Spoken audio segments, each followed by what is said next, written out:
This is Beyond the Big Screen podcast with your host, Steve Guerra. Thank you again for listening to Beyond the Big Screen. A huge thanks goes out to Sarah Tanksalvala of the Rejects and Revolutionaries, the Origins of America podcast. Links to learn more about Sarah and her podcast can be found at AmericanHistoryPodcast.net or in the show notes. A great way to support Beyond the Big Screen is by joining us on Patreon. By joining on Patreon, you help keep Beyond the Big Screen going, and you get many benefits as well. Go over to patreon.com/Beyond the Big Screen to learn more. With that, a special thanks goes out to Alex at our executive producer level. We are a member of the Parthenon Podcast Network, featuring great shows like Richard Lim's This American President, and all of that can be found at parthenonpodcast.com. If you ever want to get in touch with me to talk about movies and stories so great they should be movies, you can always send me an email or go and join up on our email list at a2zhistorypage.com. I thank you for joining me again, Beyond the Big Screen.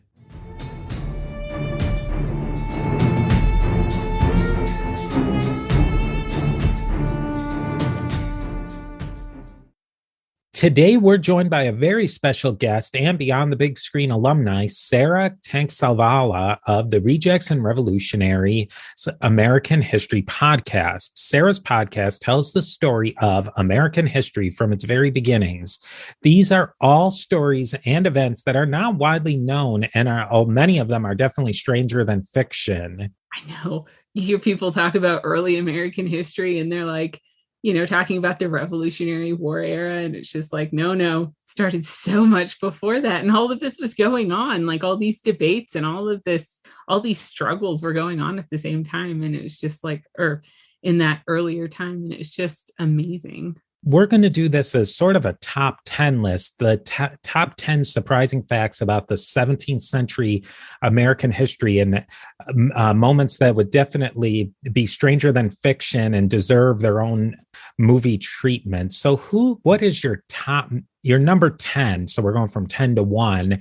What's your number 10 surprising fact about American history, early colonial American history? So my 10th one is just the life of Pocahontas's son, Thomas Rolfe. We always think about the story of Pocahontas and John Rolfe and John Smith and all of that went on, but he actually lived this really interesting life himself. And we don't know that much about him, but it's like through him that some 10,000 estimated people are descended from Pocahontas today. And what we do know about him is really interesting, though, because he was born in Virginia, but he grew up in England. He obviously, like John Rolfe and Pocahontas, had gone back to England, and she had died there in 1617, and he had gone back to Virginia, and he died 5 years later. And so he ended up being raised in England by an uncle of his, and then when he was 20, he moved back to America. And so he was sort of this half Powhatan Indian who was raised in England and ended up going back to Virginia. And I find that to be just fascinating to start with. And then he ended up meeting his uncle. He requested permission to meet with his Powhatan uncle, Opie Changanu, who was the orchestrator of the 1622 massacre and of another massacre in 1643 or 44. When that second massacre happened in 1644, Thomas Rolfe ended up actually leading troops against the Powhatan for the English. And so he ended up being this really sort of affluent leading member of Virginia society, but he still clearly had enough connection to his Powhatan ancestry that he developed those relationships. But when the two sides went to war, he had some decisions to make. And I would have loved to know like what went into those decisions, but we don't know that about him. But I think he would be a fascinating person to know more about, or to even imagine more about in some sort of a biography or biopic. So that's your number 10. Now, number 9, you have a next one, the Battle of the Severn. Yes. So that was really interesting because you could make an argument, maybe not the strongest argument, but you can make an argument that it was the last battle of the English Civil War because, so over the course of the English Civil War, the English government has been completely overturned. The king's been beheaded. And then the question comes, like, what happens to each of these colonies? And Maryland, in particular, was an extremely controversial colony because it had a very strong Catholic foundation, which was really, really not liked in England at the time, especially by the Puritans who had gotten control in the English Civil War. And Maryland always had to tread this middle ground of like not being Catholic, but being tolerant toward Catholics. And the question was, would this be enough by the time that the English Civil War had ended? And there was a clear political divide in addition to the religious divide within Maryland. There have been increasing numbers of Puritans in Maryland, especially after they got sort of kicked out of Virginia. Maryland gave them a place to stay in the name of religious toleration, which became the sort of thing that Maryland championed, the idea that Maryland championed in these early years. And so by the time that all of this has happened, the question became like, would the new government of England recognize the old government of Maryland, which was under this Catholic guy, Lord Baltimore? And in the time when that question was being asked, there were two groups of people there were all these things happening. There were two groups of people who ended up going to essentially to war with each other. They had one big battle in 1655 where 400 people showed up. And that's in a colony, which at this point in time we don't know exactly what the population was, but it would be between sort of a quarter and a fifth of the male population turning out to fight in this battle.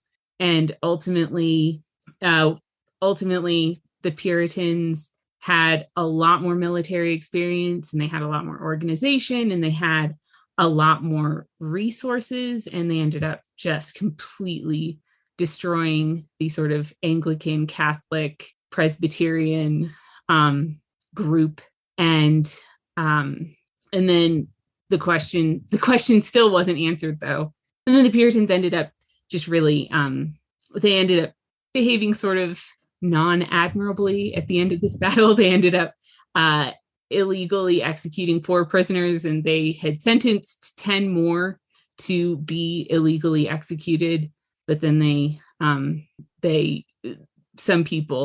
some of the soldiers who had just come over from England and didn't have as much of a personal investment in the fight, and some of the women of the colony sort of asked them to back down. Because a lot of this is really personal for people. Like, they had known each other and they had these animosities building up for 20 years at this point.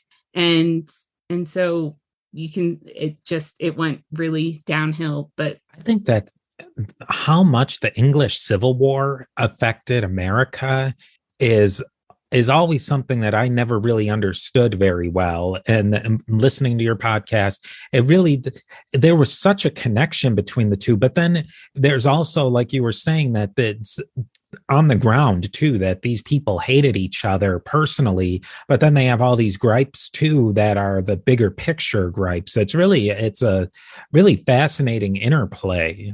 Oh, it is. It's amazing how much it's amazing. So much of what happened in America, so much of what we think about as being American would never have happened at all if it weren't for the English Civil War. Like, the Puritans wouldn't have set up in New England as strongly as they did,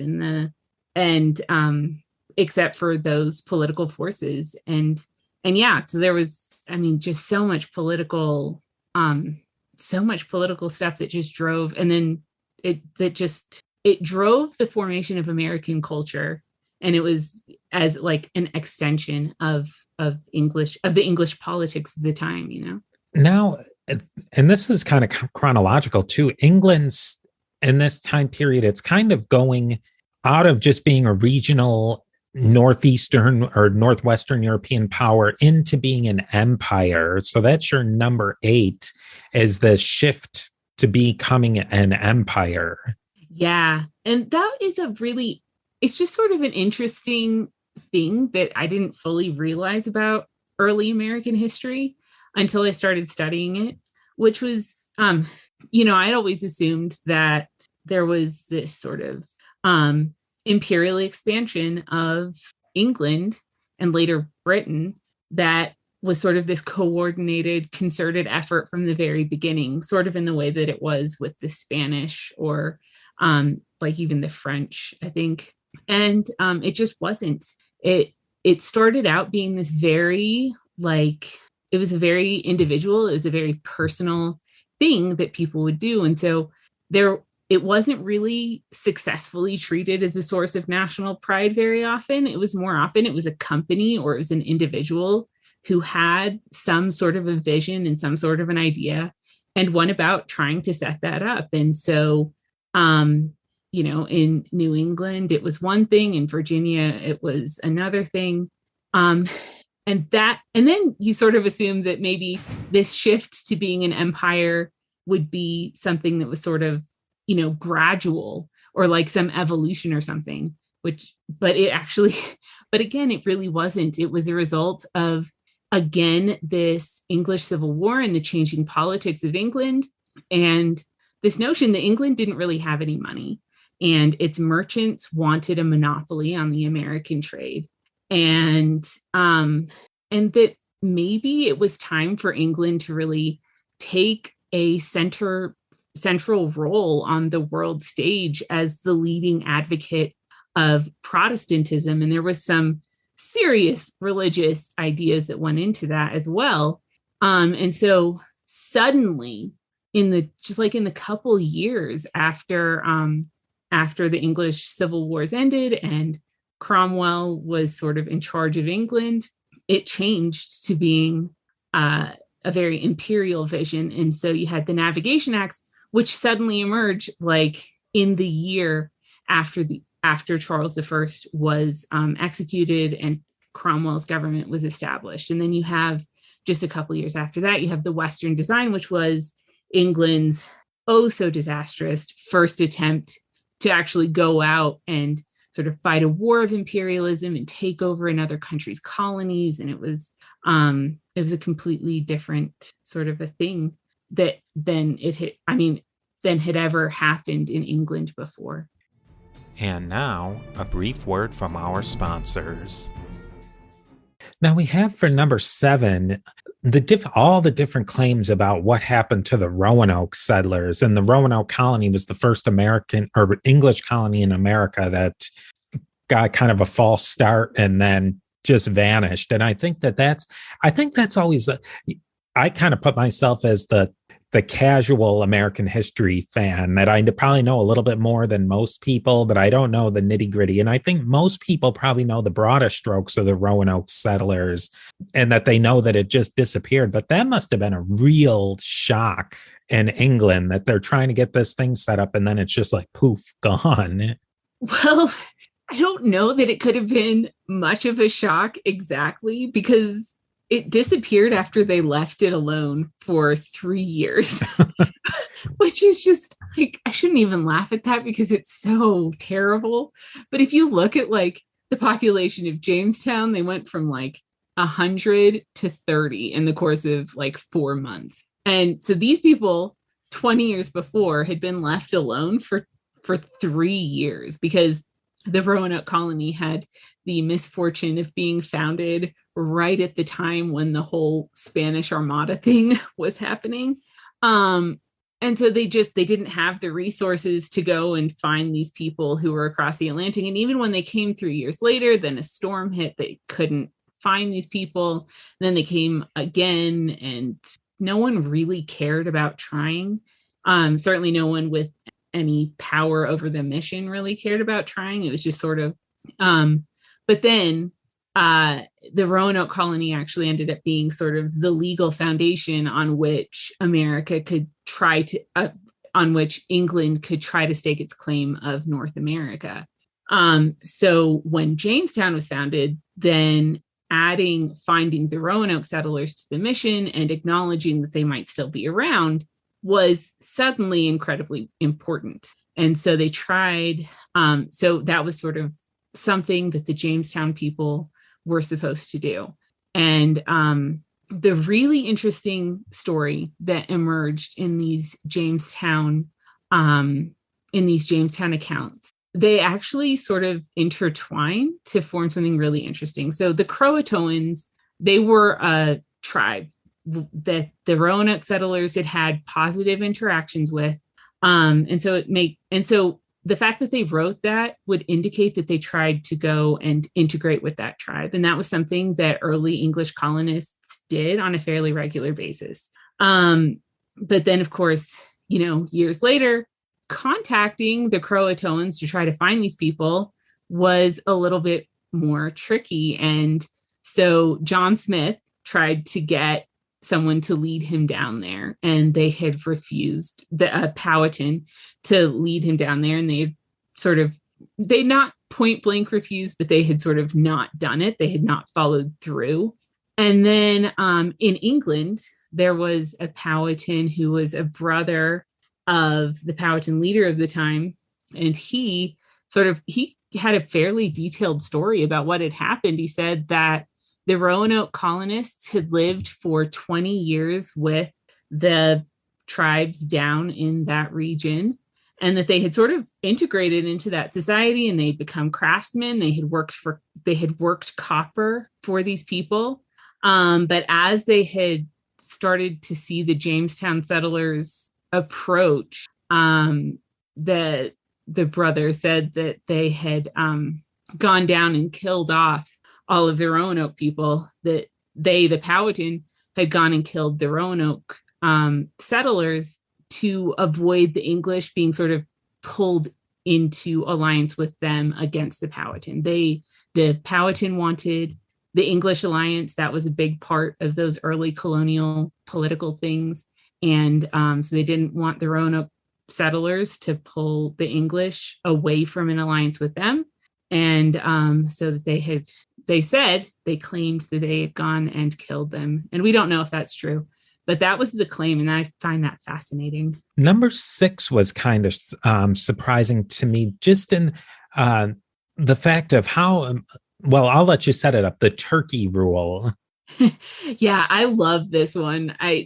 Barbados has emerged for me to be like one of the most interesting colonies to study. And they had a really rocky beginning, like every colony did. And but what was sort of a problem for them was that they had 2 people who claimed ownership of the colony, and neither one had a perfect claim. And so there was a big dispute. And one of these people ended up being a royalist, and one of these people ended up being a parliamentarian. And they were sending people with their own sort of political sympathies to Barbados to colonize in their name. And this is in the 1630s. And they had like 10 years of just awful conditions. And it was a borderline civil war within Barbados as well. And and then, so when, and as soon as they stabilized, the English Civil War broke out, and that threatened to really pull Barbados back into all of this really bad stuff, which was happening in a few colonies. Like Bermuda was destroyed by the English Civil War just because of divided political sympathies. Maryland was destroyed because of divided political sympathies. And Barbados was at serious risk of that. And the man who stopped that was a man named Philip Bell, and he was an experienced colonial governor.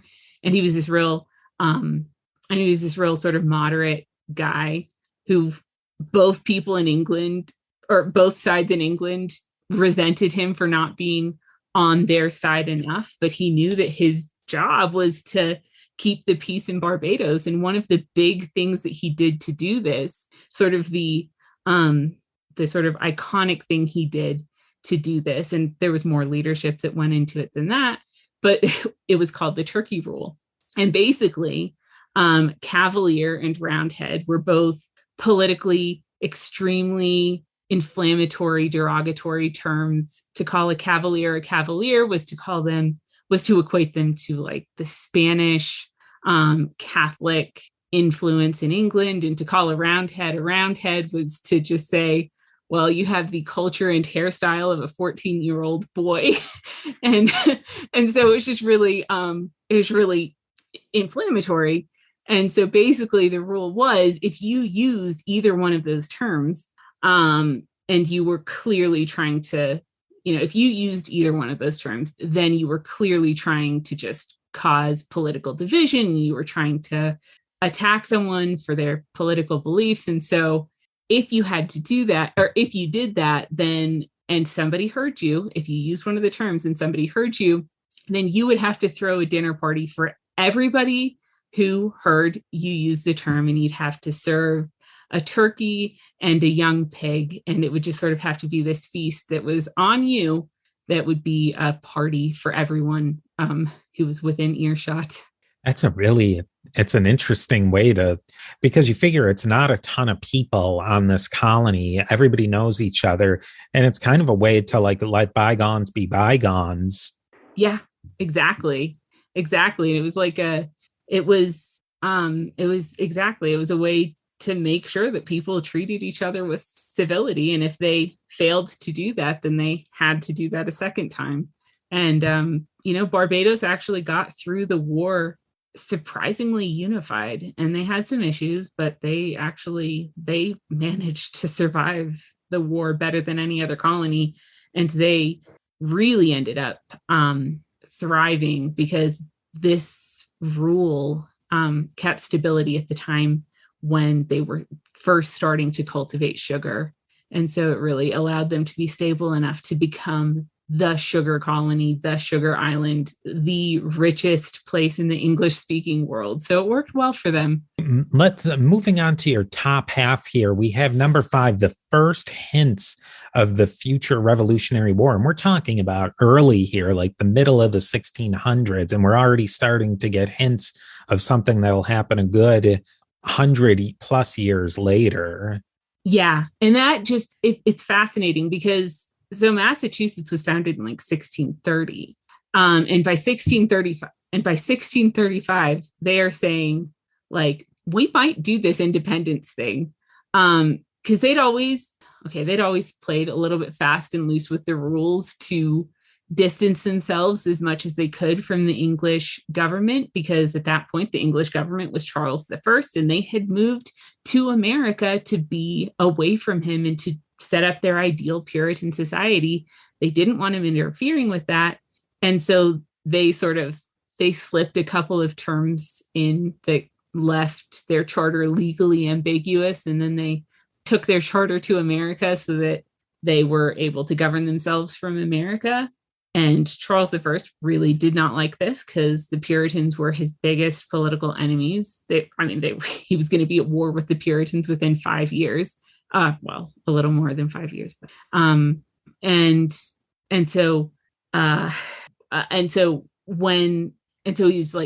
he decided to try to impose his own governor on Massachusetts Bay in 1635. And they started raising a militia to fight off whatever attempt he made, because he would have to send a ship across the Atlantic, and they could probably defeat like whatever force that the king was able to send across the Atlantic to force a governor on him. And they started to come up with their own body of laws for a new government. And they started to really think like they might actually rebel and declare themselves to be a whole independent place. They ultimately decided they weren't ready. He ultimately decided not to send the governor and not to provoke that fight at that point in time. And so it sort of dissipated, but you saw this willingness to, one, rebel against the English government and declare independence. And two, they keep talking about like, well, we're not yet ready to be totally separate from England. Maybe later, but not yet. Maybe later, but not yet.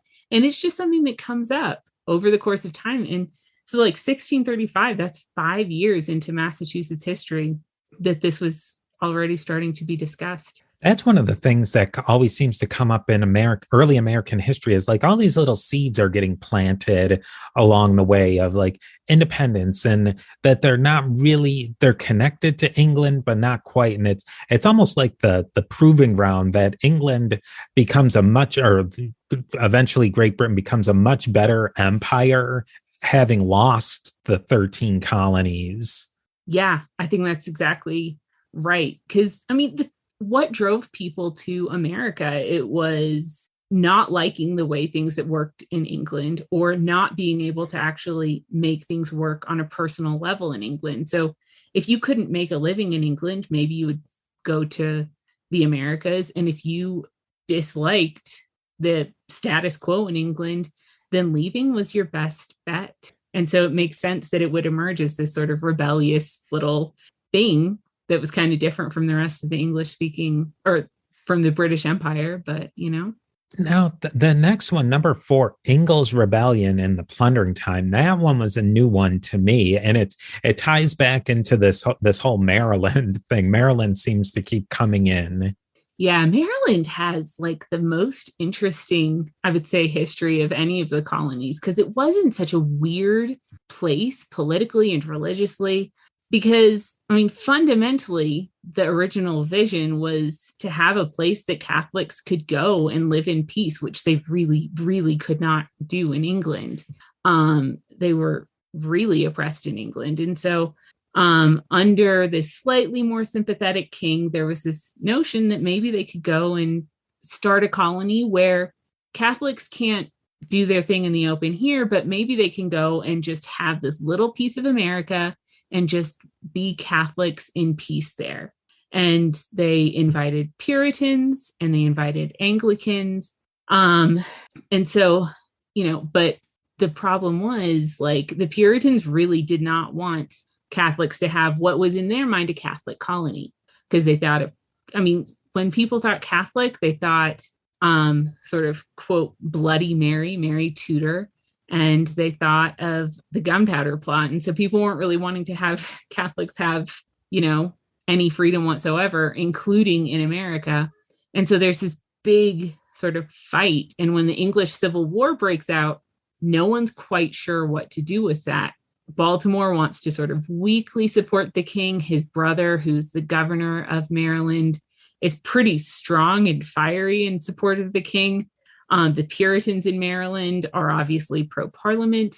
And so it becomes this big issue. And that ends up culminating in this rebellion by a Puritan from Virginia who feels like his land has been taken from him, and a very Puritan ship captain. And they end up taking over Maryland, kicking all the Catholics out, taking all their stuff, burning everything. And the whole colony existed in just anarchy for 2 years. Like they supposedly had a government, but they didn't have a government, and they didn't grow corn, and they didn't do anything. And people just sort of, the people who'd been kicked out just sort of sat there in Virginia waiting for an opportunity to try to go back and fix things.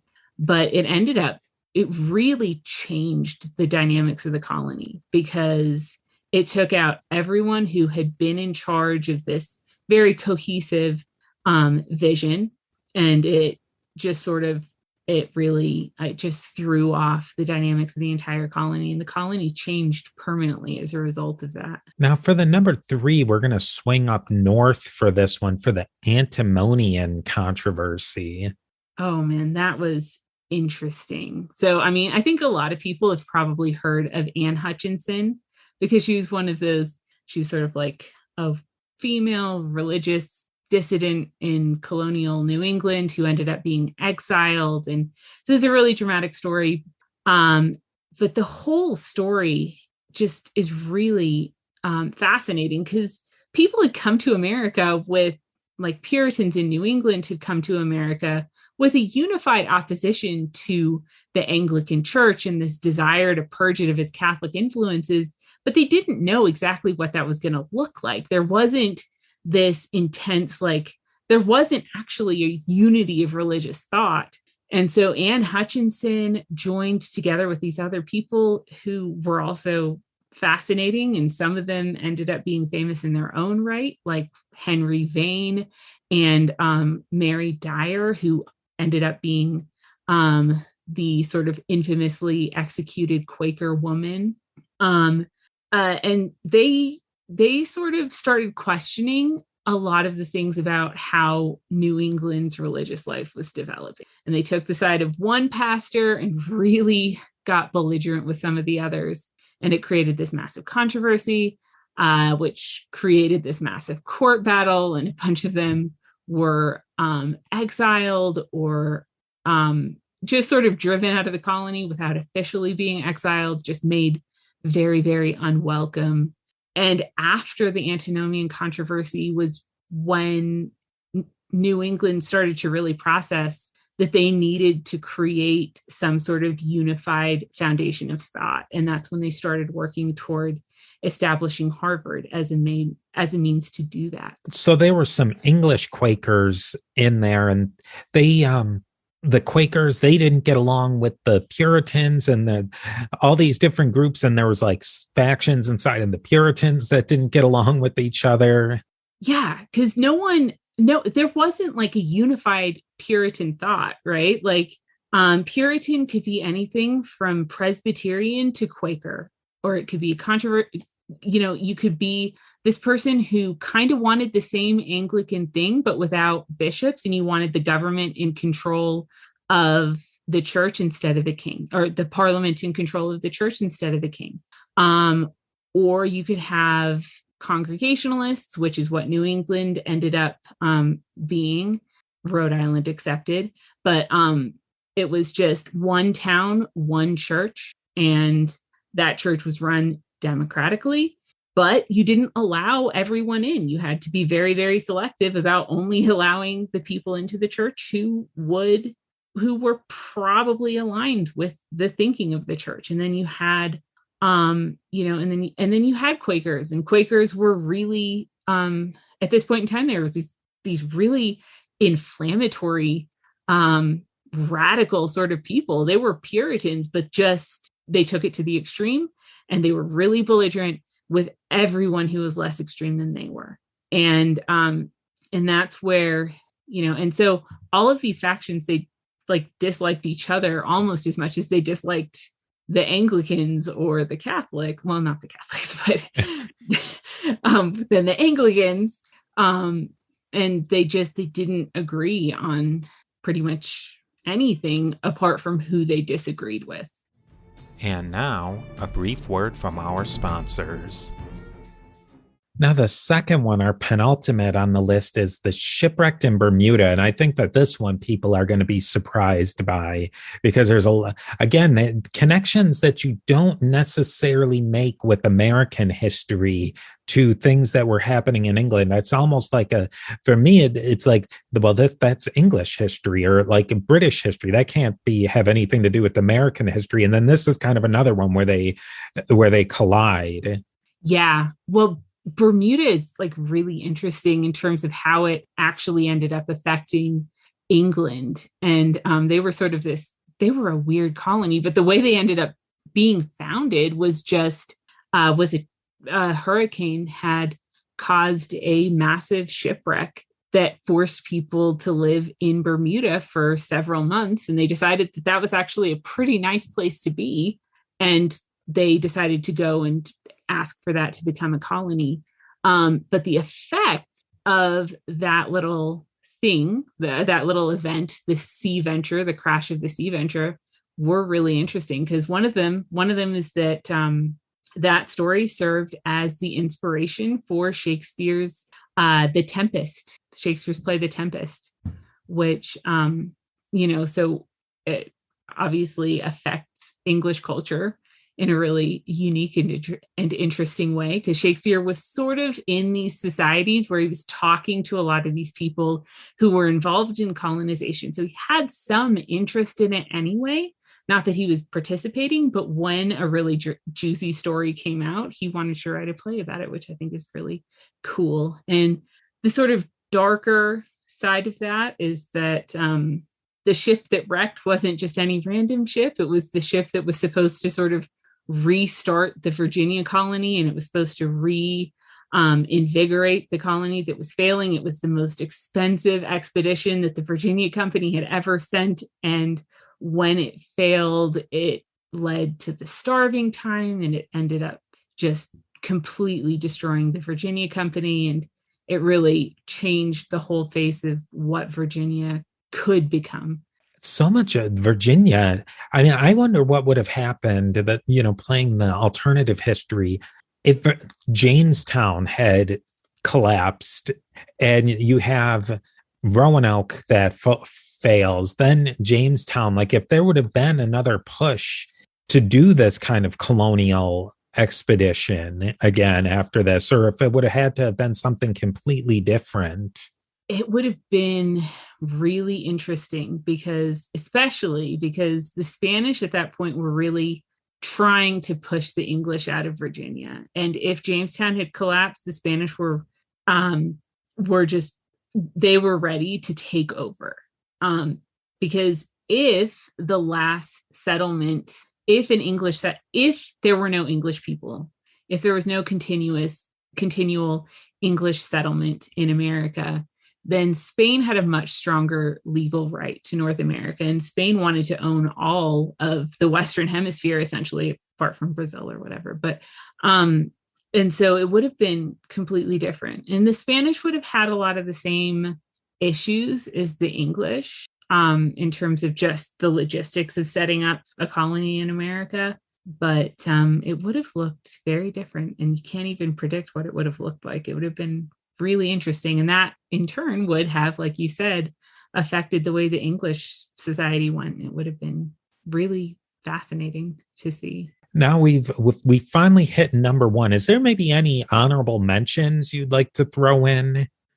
Again, I'll throw in the thrusting out of Governor Harvey, which is a little sort of prequel to the English Civil War that happened in Virginia, where Virginia became an overwhelmingly royalist colony, but there were a few years in there when it was Puritans who were going to Virginia at the very end of the Virginia Company's control of Virginia. There was a big wave of Puritans, and they had sort of settled all in the same little location, and they had their thing, and a lot of them ended up being some of the more affluent people in the colony. And so when England sort of moved over to being a crown colony, controlled directly by the king, it was sort of not necessarily something that these Puritans were going to accept. And when the king sent over really belligerently sort of royalist, very traditionalist governor who did not necessarily like the Puritans and who they clashed with, they sort of organized a serious coup d'etat, which we never hear about. It's like beyond an almost forgotten story. You never hear about it, but it's just this massive thing that happened in Virginia where they arrested this governor and they sent him back to England, and they surrounded him with all these troops, and they just carried him out. And it's just completely odd little event, I would say. So at this point in the English Civil War, each colony is kind of getting divided between each side just based on who's living there? Or did at one point, and once the English Civil War settled out, did the colonies just go with what happened in England? To a large extent, it was based on, it was definitely based on what was happening in England. And to a large extent, it was based on who was already living there. But it sort of became this self-fulfilling prophecy too, right?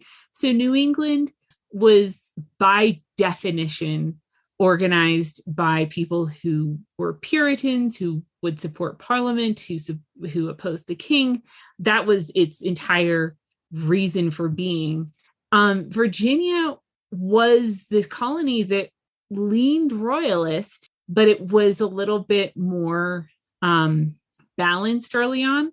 But what happened was first their one of their only decent governors to this point in history, and one of the most important governor in their history was a royalist, and that was William Berkeley. And he was dedicated to royalism. And when he's competent and a dedicated royalist, that gets people on his side.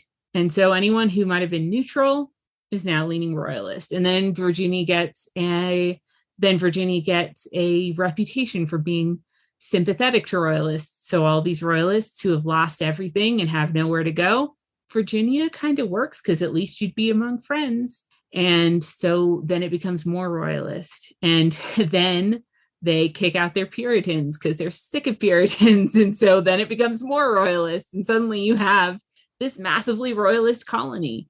And, but on the other hand, like Bermuda was very split, and it, instead of sort of trending one way or another, it just sort of fell apart completely. And it just had nothing. And then Barbados, by virtue of just the fact that most of the people leaving England were royalists, started out maybe very balanced, ended up being a little bit more royalist for sure, but with maybe some of those Presbyterian ideas as well. Would the king who got kicked out, Charles II? Charles I. Was there any thought of Charles I maybe trying to find refuge in one of these royalist leaning colonies? Not Charles I at all, because he was really, he was imprisoned actually fairly, or I guess that depends on your definition, but he was either fighting or he was imprisoned, right? And so escaping and going to America was just not in his game plan. There were sort of very sort of high class people who ended up taking refuge in Barbados. The bigger thing that was on the table was that a lot of colonies actually, they said that they would, when there was the split and Charles II had his court in exile where he was trying to figure out how to get control of England again. And so he sort of has his little thing going on where he's not exactly a king, but he's kind of a king.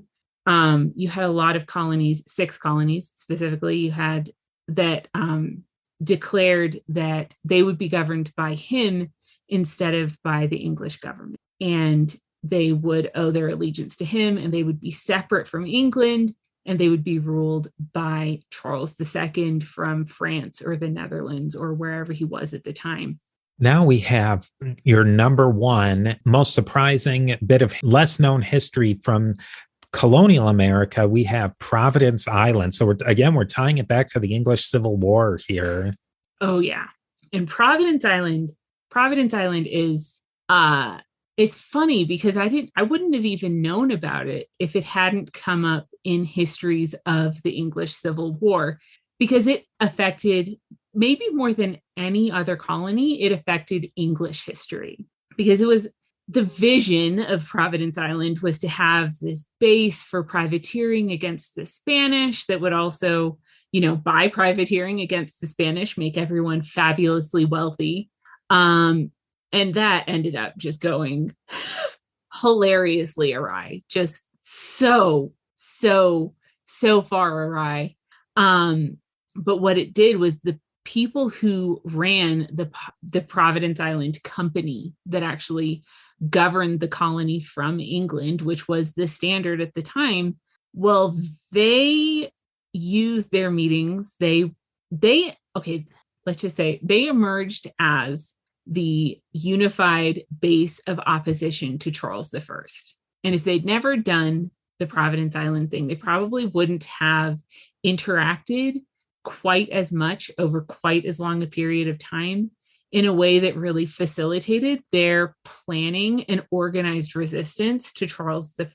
And so if Providence Island hadn't happened, or maybe had been more successful, it's really interesting to think like what would have gone differently in American history, because it's remembered more than like more than any other colony, it's specifically remembered for its impact on England, because it didn't impact anything else except England. What, after doing all of this research throughout your entire podcast, and you're in this colonial American history, what are some of your big thoughts and takeaways from, really immersing yourself in this time period?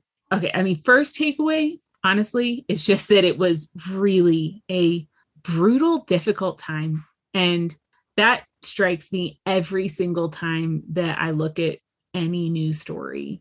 Like when I can hear about some of the things that I've read about, it's amazing how hard it was. And just the death rate of people who went there and the desperation that must have driven them there to risk everything like that really, really sort of affects me. I would say it's just really, really overwhelming.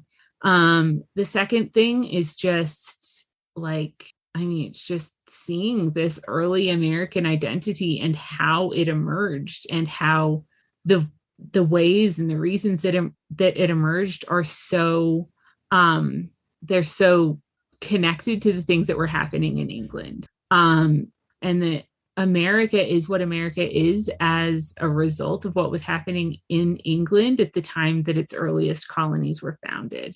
And I think that's maybe like the most important takeaway that I have. And then I think it's just really dramatic. I would say is like the last one is just something that you would never there are just so many things that you would never think to look up or to read about. And suddenly they're there, and they're just some of the most interesting, dramatic little stories that you could imagine. And I find that like really intriguing. So